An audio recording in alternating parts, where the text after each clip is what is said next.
Iran দিন দিন বিভাজন হচ্ছে, ইন্টারনালি তাদের মধ্যে কিছু অসুবিধার সৃষ্টি হতেই পারে।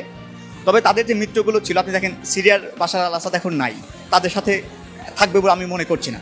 এরপর আপনি দেখেন মানে ইরান সমৃদ্ধ বা ইরান যাদেরকে পৃষ্ঠপোষকতা করতো যে গোষ্ঠীগুলোকে, তাদেরকে ইসরায়েল প্রায় একঘরে করে ফেলেছে। ইয়েমেনের হুতিদের কথা আপনি চিন্তা করেন, লেবাননের হেজবুল্লাহদের কথা চিন্তা করেন, গাজায় হামাসের কথা চিন্তা করেন, তাদেরকে কিন্তু মানে প্রায় মানে অস্ত্রহীন করে ফেলেছে, তাদেরকে কোণঠাসা করে একঘরে করে রেখে দিয়েছে ইসরায়েল। ইরানের উপর যে হামলা, তাদেরকে বারবার বলছে যে তাদেরকে পারমাণবিক অস্ত্রবিহীন করার যেই উদ্দেশ্য, আমি তো মনে করি ইরানের এখনও সেই পর্যায়ে যায়নি। মানে যে নিউজগুলো আমরা পাচ্ছি, লেজিট নিউজগুলো ইরানের মাধ্যমে, যে 400% তাদের ইউরেনিয়াম বৃদ্ধি পায়, এই ঘটনাগুলো আমাদের মনে হয় না ইরান এখনও সেই পর্যায়ে গেছে যে পারমাণবিক অস্ত্র তৈরি করে তারা যুদ্ধে নামবে।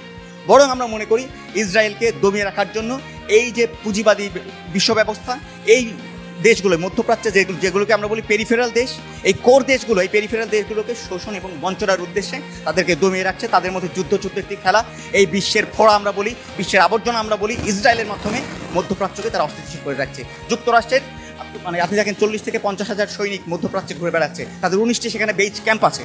তো এগুলো আমরা মনে করি মধ্যপ্রাচ্যের জন্য ক্ষতি।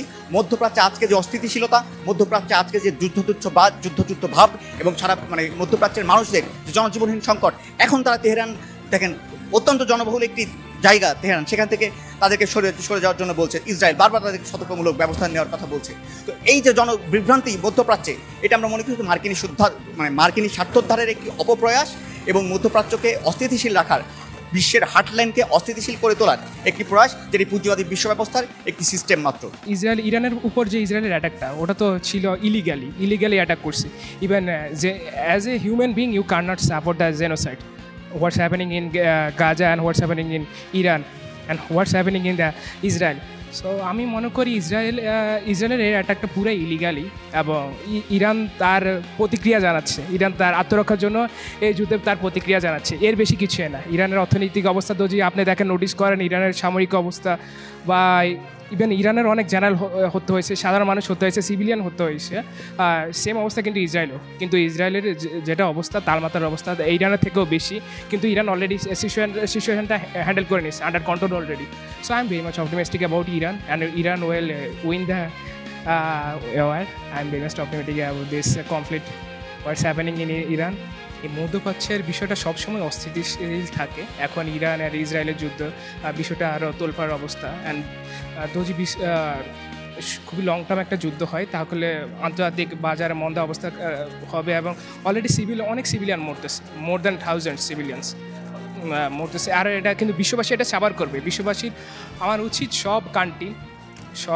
সব দেশগুলোর উচিত, এবং বহির্বিশ্ব ইরানের পক্ষে অলরেডি সাপোর্ট আছে।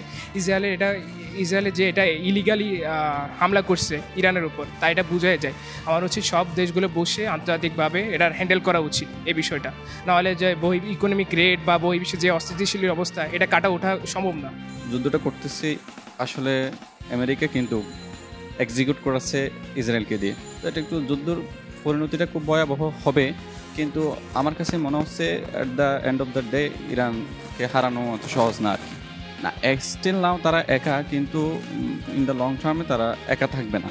কারণ পরাশক্তিরা যখন যুদ্ধে নামে, তখন যদিও মানে তার অপোনেন্টটা ক্ষুদ্র হয়, কিন্তু পরবর্তীতে এখানে অনেক বিষয় এঙ্গেজড হয়ে যায়, যে পলিটিক্যাল বিষয়, তারপর হলে ইকোনমিক্যাল বিষয়গুলো এঙ্গেজ হয়ে যায়, বিজনেসের বিষয়গুলো এঙ্গেজ হয়ে যায়। তো ইতিমধ্যে আমরা দেখেছি যে যদিও ইরান ইসরায়েল যুদ্ধ হচ্ছে, কিন্তু এখানে বিশাল একটা ভারতের ক্ষতি হয়ে গেছে। তো এভাবে দেখা যাবে যে ইরান একা থাকবে না, এখানে উত্তর কোরিয়া আছে, চীন আছে, তারপর হলো মানে এন্টি আমেরিকা যারা আছে, তারাও একটা হয়তো প্রকাশ্যে এলাই করবে না, কিন্তু দেখা যাবে যে সিক্রেটে তাদের একটা এলাই থাকবে। যুদ্ধটা মানে আমার কাছে মনে হচ্ছে আমেরিকা যেভাবে শুরু করছে, এটা আর সহজে থামবে না। আমেরিকাকে নিয়ে আমরা সমালোচনা করতে একটু মানে ইনফেরিয়রিটি কমপ্লেক্সিটিতে ভুগি, তারপরেও তারা হলো পুরো ওয়ার্ল্ডকে একটু বিগ ব্রাদার টাইপের ছায় আর কি। ইরান ইসরায়েল যুদ্ধ, বিশ্ব তালমাতাল। সাম্প্রতিক ডোনাল্ড ট্রাম্প দাবি করেছে ইরানের পারমাণবিক ঘাঁটিতে হামলা করেছে। তবে কি তৃতীয় বিশ্বযুদ্ধের আশঙ্কা? ইরান এই যুদ্ধে কতটুকু জবাব দিতে পারবে, সেটি দেখার বিষয়। এহসানুল হক, খবর সংযোগ।